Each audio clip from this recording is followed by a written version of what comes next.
하나님 아버지 감사합니다. 하루의 첫 시작을 예배로 시작하게 하시니 감사합니다.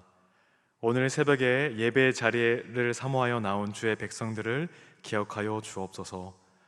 오늘은 주일을 준비하는 날입니다. 오늘 하루도 주일을 준비하며 승리의 삶을 살아갈 수 있도록 인도하여 주옵소서. 감사드리며 예수님의 이름으로 기도드립니다. 아멘. 찬송가 449장 함께 찬양 들으시겠습니다.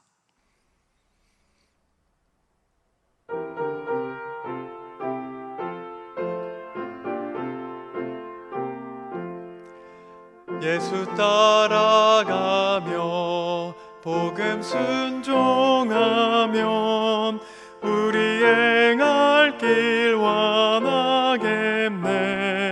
주를 의지하며 순종하는 자를 주가 늘 함께 하시리라.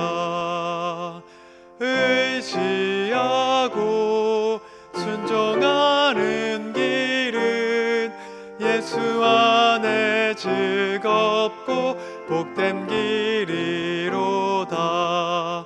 해를 당하거나 우리 고생할 때 주가 위로해 주시겠네. 주를 의지하며 순종하는 자를 주가 안위해 주시리라. 의지하고 순종하는 길은 예수 안에 즐겁고 복된 길이로다. 남의 짐을 지고 슬픔 위로하면 주가 상급을 주시겠네. 주를 의지하며 순종하는 자를 항상 복 내려 주시리라. 의지하고 순종하는 길은 예수 안에 즐겁고 복된 길이로다. 우리 받은 것을 주께 다 드리면 우리 기쁨이 넘치겠네. 주를 의지하며 순종하는 자를 은혜 풍성케 하시리라. 의지하고 순종하는 길은 예수 안에 즐겁고 복된 길이로다. 주를 힘입어서 말씀 잘 배우고 주를 모시고 살아가세. 주를 의지하며 항상 순종하면 주가 사랑해 주시리라.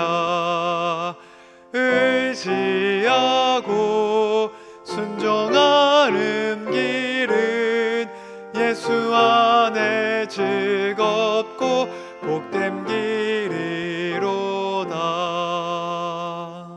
아멘.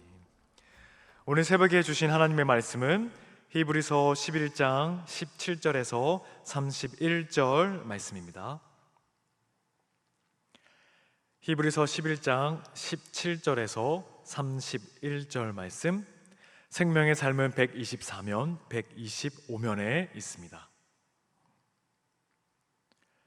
이제 하나님의 말씀을 봉독하겠습니다.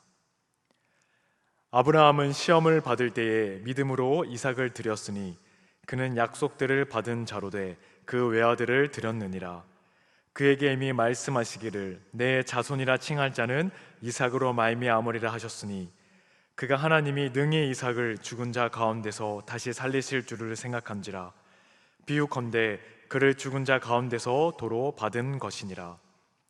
믿음으로 이삭은 장차 있을 일에 대하여 야곱과 에서에게 축복하였으며 믿음으로 야곱은 죽을 때에 요셉의 각 아들에게 축복하고 그 지팡이 머리에 의지하여 경배하였으며 믿음으로 요셉은 임종시에 이스라엘 자손들이 떠날 것을 말하고 또 자기 뼈를 위하여 명하였으며 믿음으로 모세가 낳았을 때에 그 부모가 아름다운 아이임을 보고 석 달 동안 숨겨 왕의 명령을 무서워하지 아니하였으며 믿음으로 모세는 장성하여 바로의 공주의 아들이라 칭함받기를 거절하고 도리어 하나님의 백성과 함께 고난받기를 잠시 죄악의 낙을 누리는 것보다 더 좋아하고 그리스도를 위하여 받는 수모를 애굽의 모든 보화보다 더 큰 재물로 여겼으니 있는 상 주심을 바라봄이라. 믿음으로 애굽을 떠나 왕의 노함을 무서워하지 아니하고 곧 보이지 아니하는 자를 보는 것 같이 하여 참았으며 믿음으로 유월절과 피 뿌리는 예식을 정하였으니 이는 장자를 명하는 자로 그들을 건드리지 않게 하려 한 것이며 믿음으로 그들은 홍해를 육지같이 건넜으나 애굽 사람들은 이것을 시험하다가 빠져 죽었으며 믿음으로 7일 동안 여리고를 도니 성이 무너졌으며 믿음으로 기생 라합은 정탐꾼을 평안히 영접하였으므로 순종하지 아니한 자와 함께 멸망하지 아니하였도다. 아멘. 이 말씀은 살아계신 하나님의 말씀입니다. 오늘 새벽에 나오신 여러분에게 하나님의 크신 은혜가 함께 하시기를 간절히 소망합니다. 미래, 가치, 이상 같은 말을 하면 그저 뜬구름 잡는 모호한 이야기라며 비웃는 사람들이 있습니다. 이런 사람들은 당장 눈앞의 것, 또 눈에 보이는 것을 붙잡기 위해 애를 쓰며 살아갑니다. 하지만 신앙인들은 보이지 않는 것에 더 마음을 두는 사람들입니다. 겉으로 보이는 행함과 달리 믿음은 눈에 보이지 않습니다. 그러나 살아있는 믿음은 반드시 행함으로 나타납니다. 믿음의 조상들이 어떻게 그들의 믿음을 증명하였는지를 살펴보고 일상에서 주님을 향한 믿음을 행함으로 증명하시는 저 여러분 되시기를 간절히 소망합니다. 이스라엘의 조상 아브라함, 이삭, 야곱은 땅을 소유하지 못한 유목민으로 살았던 사람들입니다. 히브리서 기자는 그들이 믿음으로 앞날을 바라보았다라고 이야기하고 있습니다. 오늘 말씀은 아브라함 인생의 클라이맥스라고 할 수 있는 이야기로부터 시작이 됩니다. 아브라함이 100세가 되어 얻은 아들 이삭을 제물로 바치라는 하나님의 명령은 인간적으로 보면 이해가 잘 되지 않습니다. 하나님은 아브라함에게 하신 약속을 이삭을 통해 이루겠다고 말씀하셨기에 이삭을 제물로 바치라는 명령은 어찌 보면 모순된 명령이었습니다.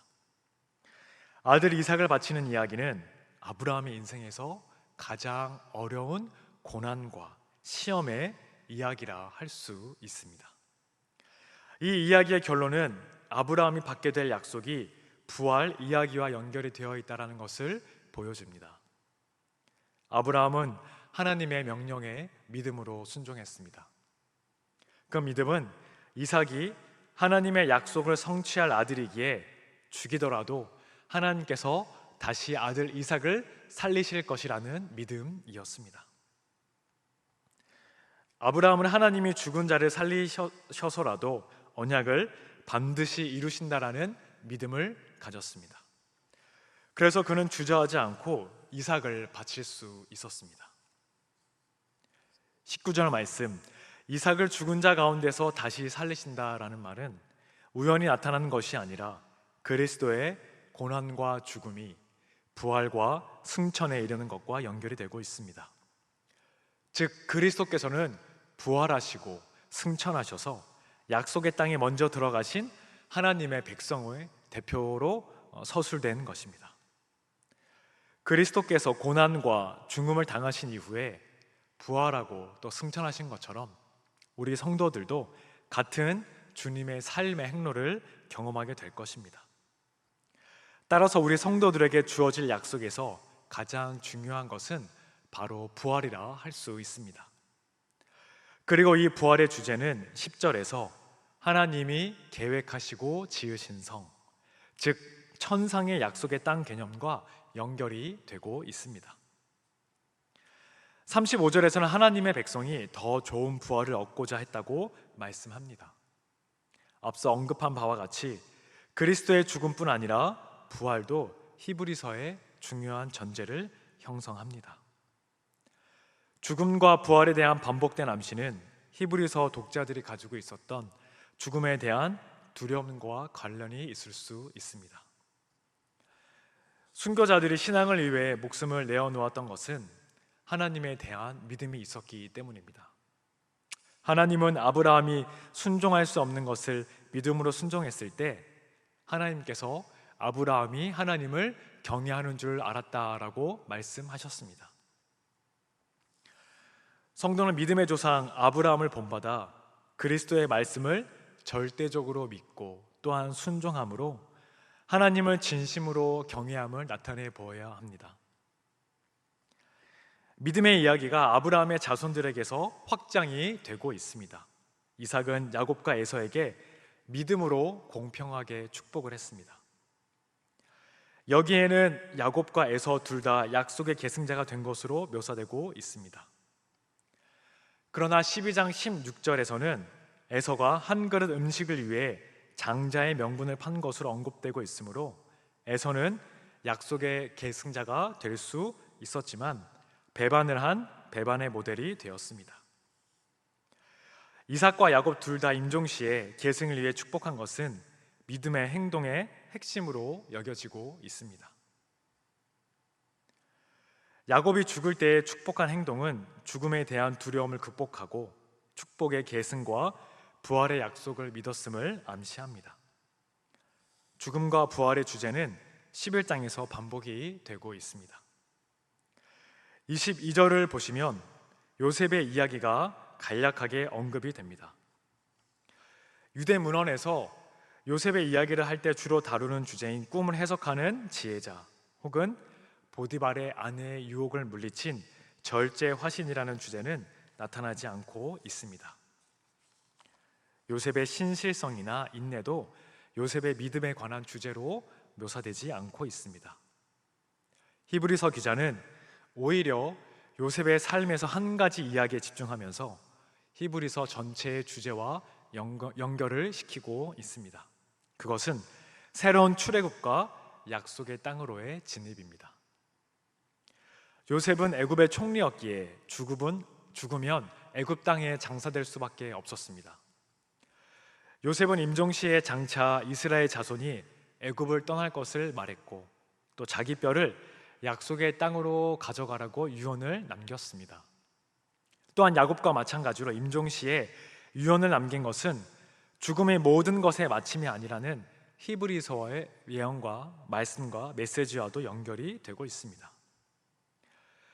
요셉은 애굽에서 권세와 부를 누렸지만 그의 마음은 하나님이 약속하신 땅에 그 마음이 있었습니다. 야곱과 요셉은 비록 몸은 애굽 땅에 있었지만 하나님의 언약에 대한 믿음으로 살고 죽었던 사람들입니다. 요셉과 같이 믿음의 족장들은 약속을 받지 못하고 죽었지만 그럼에도 고난과 어려움 가운데에서도 그 믿음을 지켰습니다.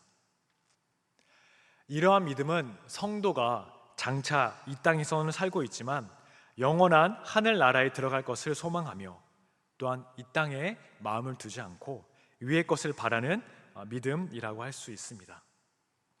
하나님이 약속하신 영원한 나라 또한 본향을 향해 나아가는 순례자로 살아가시는 저와 여러분 되시기를 간절히 축복합니다. 요셉의 뒤를 이어 모세의 이야기가 나옵니다. 모세 이야기에는 토라를 받은 이야기는 포함이 되지 않고 있습니다. 모세와 토라의 관계는 유대교의 핵심인데 이것을 언급하지 않았다는 것은 의미심장합니다. 유대 문헌에서는 모세의 삶에서 가장 중요한 것을 시내산 사건으로 여깁니다. 그러나 이에 관한 서술은 히브리서 11장에서는 발견되지 않고 있습니다. 오히려 모세의 삶에서 가장 중요한 핵심이 애굽에서 나와 하나님 백성과 더불어 약속의 땅에 함께 들어가기를 추구했다라는 것입니다. 모세는 바로의 공주의 아들로서 권세와 부를 누리며 살 수 있었습니다. 그러나 동족들을 위해 고난받는 길을 선택했습니다. 애굽의 모든 보화를 누리기보다 그리스도를 위해 수모를 당하는 삶을 선택했던 것입니다. 애굽은 하나님의 백성이 고난받거나 세상에 동화되기를 유혹하는 그러한 장소를 상징합니다.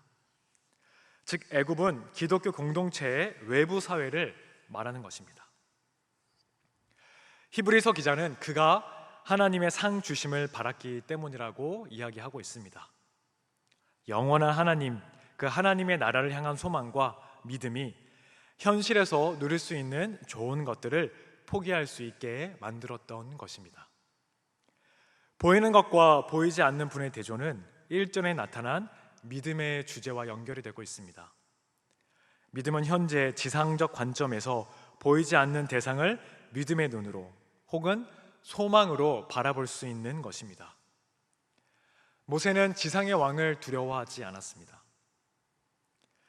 히브리서 독자들도 황제 숭배의 압력 속에 유사한 두려움에 직면을 하고 있었을 것입니다. 모세는 초기 그리스도인들의 모델로서 믿음으로 지상의 왕보다 높이 계신 하나님을 바라본 인물입니다. 이와 같은 믿음은 주의 나라와 그의 의를 위해 세상의 것들을, 심지어 목숨까지도 포기하게 되는 헌신의 이유가 되고 있습니다. 예수님께서는 생명으로 인도하는 문은 좁고 길이 협착하여 찾는 이가 적다고 말씀하셨습니다. 그리고 길, 진리, 생명이신 예수님을 따라오려거든 자기를 부인하고 자기 십자가를 지고 예수님을 따를 것을 말씀하셨습니다. 주님의 말씀에 따라 제자들은 대부분 복음을 위해 순교했습니다. 성도는 이처럼 하나님 나라에서 상 받기를 바라는 믿음으로 진리를 위해 고난에 동참하는 삶을 살아야 합니다. 히브리서 저자는 또한 이해할 수 없는 일에 믿음으로 순종해 승리한 경험한 경우들을 열거를 하고 있습니다. 어린 양의 피를 문에 바르라는 그 이유를 알 수 없는 명령에 순종한 이스라엘 백성들은 장자들이 죽임을 당하지 않는 큰 은혜를 입었습니다. 하나님은 이스라엘을 홍해로 인도하시는 도무지 이해할 수 없는 일을 하셨지만 이스라엘은 애굽 군대와 달리 믿음으로 홍해를 건넜습니다.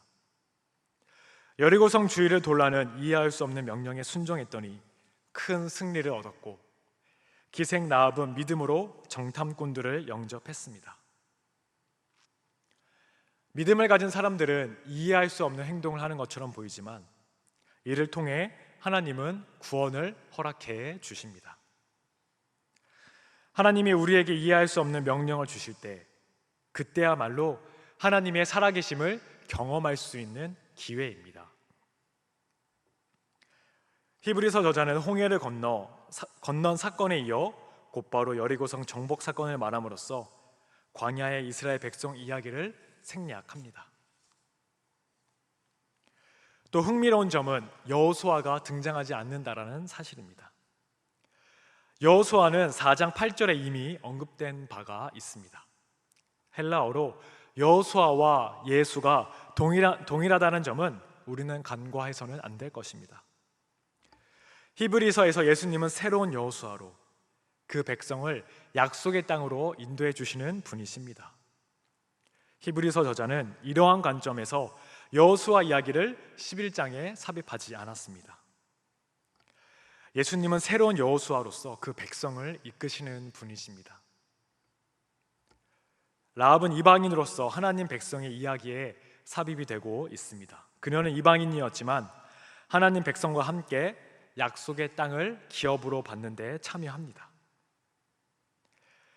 히브리서 독자들 가운데 이방인들은 라합과 같이 하나님 백성과 더불어 약속의 땅에 들어가도록 권면을 받고 있습니다. 믿음은 내 눈에 보이는 것, 또 내가 경험한 것들을 내려놓고 하나님의 말씀을 따라 살아가는 것입니다. 눈에 보이지 않으시는 하나님은 말씀을 믿고 순종하는 자들을 통해 하나님의 역사를 펼쳐가고 계십니다. 믿음의 사람들이 걸어간 길이야말로 진정한 승리의 길, 고귀한 길이었음을 기억하고 우리도 그 믿음의 길을 담대히 따를 수 있기를 바랍니다. 행함이 없는 믿음은 죽은 것이라는 야고보서의 말씀처럼 행함으로 증명되지 않은 믿음은 공허할 뿐입니다. 또한 믿음이 없이 행하는 것은 무의미합니다. 성도는 믿음을 따라 말씀에 순종함으로 행함이 있는 믿음을 나타내 보여야 합니다. 그러한 삶 가운데에 성령의 열매가 풍성하게 열릴 것입니다. 우리의 믿음을 행함으로 나타내 보이는, 그리하여 온전히 주님만 따라가시는 저와 여러분 되시기를 간절히 축복합니다. 기도하겠습니다. 하나님, 우리가 신앙의 선조들처럼 믿음을 지키게 하여 주시고 그 믿음을 행함으로 나타내는 주의 백성들 되게 하여 주옵소서. 고은 원로 목사님 건강 지켜주시고 이 시대에 귀하게 쓰임받는 주의 사자로 세워 주옵소서. 허연 담임 목사님 안산제일교회를 이끌어 가시는데 부족함이 없도록 우리 주님의 큰 은혜와 성령의 충만함으로 함께하여 주옵소서. 하반기에 많은 사역들이 진행되고 있습니다. 가스펠 프로젝트, 중보기도학교, 소그룹 모임 등 진행되는 모든 사역에 은혜를 내려주시고 하나님을 기쁘시게 하며 주님의 나라를 세워가는 시간 되게 하여 주옵소서. 감사의 마음으로 귀한 예물을 하나님께 드립니다. 주님께서 주신 것이기에 다시 주님께 드리오니 우리의 예물을 받아주시고 하늘의 복으로 채워 주옵소서. 이 예물을 통해 하나님의 선한 사역에 귀하게 사용되길 원합니다. 오늘 하루를 주님께 의지하며 존귀하신 예수님의 이름으로 기도드립니다. 아멘. 하늘에 계신 우리 아버지, 아버지의 이름을 거룩하게 하시며 아버지의 나라가 오게 하시며 아버지의 뜻이 하늘에서와 같이 땅에서도 이루어지게 하소서. 오늘 우리에게 일용할 양식을 주시고 우리가 우리에게 잘못한 사람을 용서하여 준 것 같이 우리 죄를 용서하여 주시고 우리를 시험에 빠지지 않게 하시고 악에서 구하소서. 나라와 권능과 영광이 영원히 아버지의 것입니다. 아멘. 이 시간 기도하실 때에 나라와 민족, 교회를 위해 그리고 오늘 말씀을 놓고 계속해서 기도의 자리로 나아가겠습니다.